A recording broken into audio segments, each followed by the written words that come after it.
Hari ini saya ingin mengajak kita merenungkan firman Tuhan, melandasi hari ini dengan renungan Natal dan pemberian. Saudaraku, Yohanes 3 ayat 16, ayat yang sangat sentral di dalam kisah Natal maupun Paskah. Karena begitu besar kasih Allah akan dunia ini, sehingga ia mengaruniakan anaknya yang tunggal, supaya setiap orang yang percaya kepadanya tidak binasa, melainkan beroleh hidup yang kekal. Saudaraku, Natal adalah cerita tentang pemberian.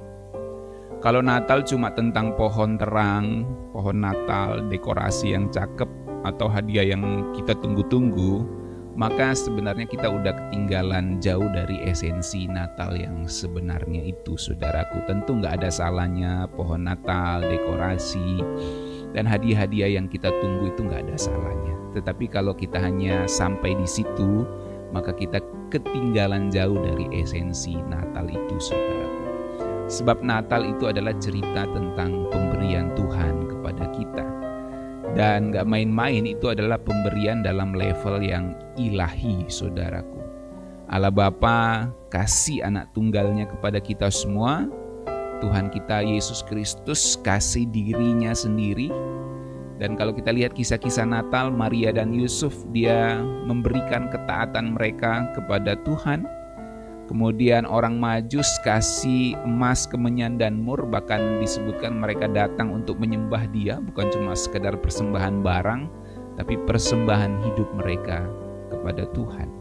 Dan para gembala kasih kesiapan, bahkan mereka harus meninggalkan domba-domba gembalaannya untuk pergi ke Bethlehem melihat Sang Juru Selamat yang lahir. So, setidaknya sampai saat itu atau sampai cerita itu, kita bisa melihat bahwa Natal itu adalah soal pemberian. Mereka semua nggak pelit sama Tuhan karena mereka tahu kasih yang sejati itu akan kelihatan dari pemberian. Entah itu memberi sebuah barang atau memberikan hidup kepada Tuhan. Memberi barang tentu melalui pekerjaan Tuhan atau melalui orang-orang yang membutuhkan. Kasih sejati itu nggak cuma ngomong, saudaraku, tapi kasih itu adalah memberikan sesuatu. Saudaraku, pemberian itu nggak harus selalu besar tentunya, tetapi yang penting adalah diberikan dengan hati yang tulus, hati yang penuh cinta. Kalau kita lihat Maria dan Yusuf, mereka itu nggak kasih barang yang mewah, ya, karena mereka jadi orang tua dari bayi Mesias itu, saudaraku. Mereka nggak kasih barang mewah, tapi yang mereka kasih adalah diri mereka, segenap hidup mereka untuk menanggung segala kebutuhan secara manusiawi dari sang bayi Kristus yang masih kecil saat itu, saudaraku. Jadi mereka kasih diri mereka, kasih semua kehidupan mereka. Mereka harus meninggalkan masa muda mungkin yang masih mau main-main, yang masih mau bebas gitu, saudaraku ya. Tapi mereka harus menanggung misi ini. Mereka kasih diri mereka. Mereka tidak punya barang mewah saat itu, tapi mereka kasih hidup mereka. Ketaatan yang penuh dari Maria dan Yusuf pada rencana Tuhan mendatangkan bagian yang penting dalam rencana keselamatan bagi dunia ini. Dan kita juga merasakan dampak dari apa yang Maria dan Yusuf sudah berikan pada kisah Natal itu, saudaraku, sampai saat ini ya. Para Majus juga kasih emas, kemenyan, dan mur. Ini bukan karena Tuhan Yesus atau bayi yang saat itu butuh barang ya. Enggak, saudaraku ya. Tuhan bisa pakai siapa saja untuk mencukupkan kebutuhan Maria dan Yusuf tentunya.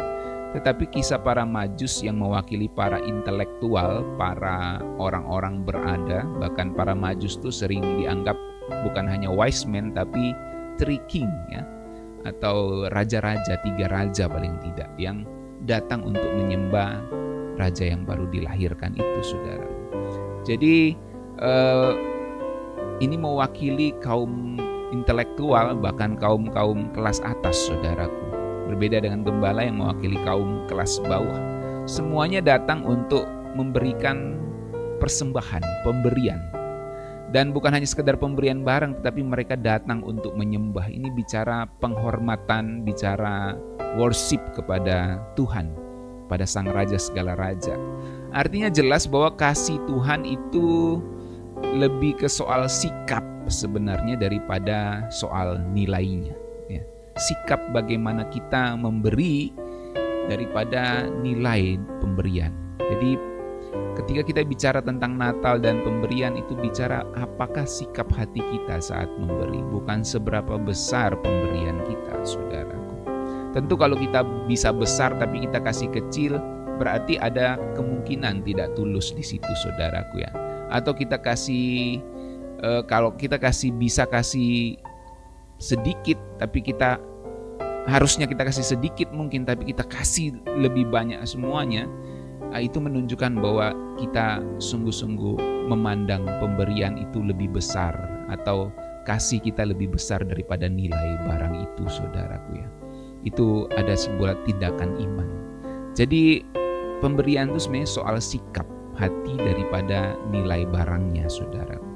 Karena kalau kita pikir nggak punya banyak buat Tuhan, maka kita nggak perlu minder ya, karena yang Tuhan lihat tuh bukan nilai barangnya seperti yang dinilai oleh manusia, tapi bagaimana hati kita yang memberikan itu. Kasih yang terbaik itu dari apa yang kita punya. Kita nggak bisa tunggu kita kaya waktu baru kita bisa murah hati. Nanti deh kalau saya sudah punya gaji sebesar ini, kalau saya sudah banyak uang baru saya bisa kasih sesuatu. Enggak, saudaraku. Pemberian itu dimulai dari hal-hal yang kecil dan dengan hati yang tulus. Jadi banyak orang bilang nanti kalau saya sukses baru saya memberi, nanti kalau saya sudah punya ini baru saya memberi. Nah, tidak seperti itu, saudaraku ya. Karena Maria dan Yusuf memberikan hidupnya apa adanya ya kepada Tuhan. Kemudian kemudian para Majus memberikan diri mereka untuk melakukan perjalanan jauh. Para gembala harus meninggalkan domba-domba gembalaannya. Mereka memberi diri mereka apa adanya, tapi bukan apa adanya yang sekedar, tetapi segenap hidup mereka, saudara. Jadi mulai sekarang mari kita belajar untuk memberi dari hal-hal yang kecil. Saudaraku, Tuhan gak lihat besar kecilnya pemberian kita, tapi besar kecilnya hatimu waktu memberi. Saya ulangi, Tuhan tidak melihat besar kecilnya atau nilai pemberian, entah itu berupa uang, berupa barang itu, tetapi hatimu yang bagaimana waktu engkau memberi. Jadi besar kecilnya hatimu bukan besar kecilnya nilai barang itu, saudaraku. Dan ketulusan kecil kita di tangan Tuhan bisa jadi berkat yang besar buat dunia ini, saudaraku. So mari kita bertindak di hari Natal ini untuk kita belajar giving, memberi. Kita misalnya kasih waktu buat Tuhan. Bagaimana kita bisa memberikan waktu kita buat Tuhan? Kita bangun hubungan yang lebih intim lewat doa dan firman Tuhan. Seperti pada pagi hari ini, kita memberikan waktu kita kepada Tuhan. Kita kasih ketaatan kita. Seperti Maria dan Yusuf, mereka bilang ya untuk rencana Tuhan. Dan kita bilang ya sama apapun yang Tuhan minta. Karena kalau Tuhan minta sesuatu, nggak mungkin itu mencelakakan diri kita, saudaraku ya. Jadi kita harus siap bilang yes, iya sama Tuhan. Kita mungkin kasih bantuan kita buat orang lain yang membutuhkan. Entah itu tenaga, perhatian, atau mungkin bahkan materi. Maka kita harus jadi terang buat orang di sekitar kita. Waktu kita mengingat Natal, maka kita mengingat pemberian. Dan pemberian itu bukan hanya soal uang, ya, tapi bisa tenaga, perhatian, ya. Dan memang kalau bisa materi, barang, uang, saudaraku ya. Sebab Natal bukan soal apa yang kita terima, tapi Natal tuh apakah kita rela memberi. Bukan apa yang kita terima, tapi apa yang kita rela beri. Itulah Natal, saudaraku ya. Tuhan gak butuh dompetmu, tapi Dia mau hatimu. Tetapi kalau hatimu buat Tuhan, tentu dompetmu akan mengikuti. Ya, jadi kalau dikatakan Tuhan gak butuh dompetmu, benar, Dia maha kaya, raja segala raja, pemilik alam semesta. Ngapain Dia butuh dompetmu, saudaraku ya? Yang dia mau tuh hatimu. Tapi masalahnya waktu hatimu engkau berikan kepada Tuhan, tidak mungkin tidak. Dompetmu pasti engkau akan berikan. Ini bukan berarti seluruhnya saudara berikan dan saudara jadi miskin, tidak punya apa-apa. Enggak kayak gitu saudaraku ya. Tapi kita belajar untuk memberikan hati kita. Sebab kalau saudara pelajari dalam perjanjian baru, pertobatan itu selalu akan diikuti dengan pertobatan harta. Pertobatan hati selalu diikuti dengan pertobatan harta. Coba saudara lihat dalam kisah Yohanes Pembaptis misalnya. Apa yang kami harus lakukan untuk menyongsong kerajaan itu? Karena kan Yohanes bilang bertobatlah sebab kerajaan Allah sudah dekat. Orang-orang bertanya di sekitar tempat baptisan itu. Lalu Yohanes bilang bertobatlah dan jangan jangan melakukan kejahatan lagi dan berikanlah apa yang orang lain butuhkan. Intinya begitu saudara. Jadi jangan memeras.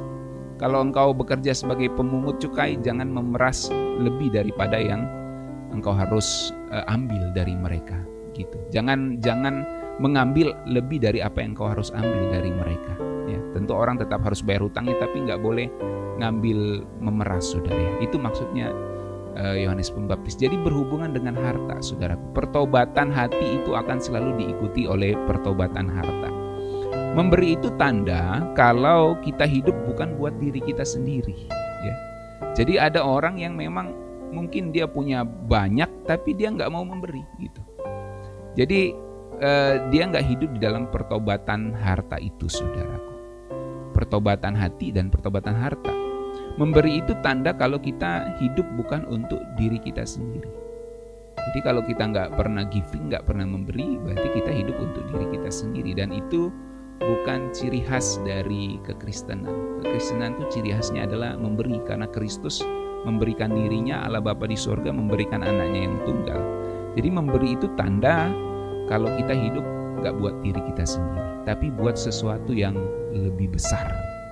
Di Natal tahun ini, ayo kita berhenti fokus pada diri sendiri, mulai fokus ke kasih, mulai fokus ke bagaimana kita bisa menjadi berkat bagi orang lain.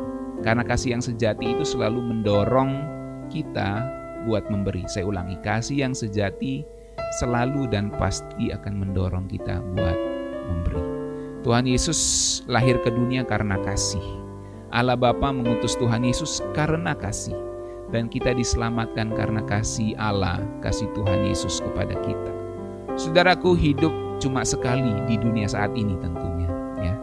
Maka pastikan hidup kita jadi persembahan yang terbaik buat Tuhan, saudaraku. Kasih itu adalah bahasa universal. Pemberian itu bahasa universal. Dan pemberian itu adalah aksinya.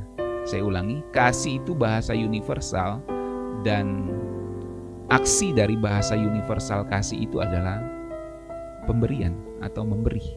Ketika kita memberi, kita sedang menyatakan bahwa Tuhan lebih penting dari apapun yang kita pegang. Perhatikan ini, saya tutup dengan ini. Ketika kita memberi, kita sedang menyatakan bahwa Tuhan lebih penting dari apapun yang saya pegang saat ini. Kalau saudara pegang uang, saudara pegang barang, saudara nggak bisa memberi, itu berarti saudara menganggap ini lebih penting daripada Tuhan. Tapi waktu kita belajar untuk memberi, kita menyatakan bahwa Tuhan lebih penting dari apapun yang saya pegang saat ini. Karena Tuhan itu adalah kasih, dan kasih itu aksinya adalah memberi. Amin.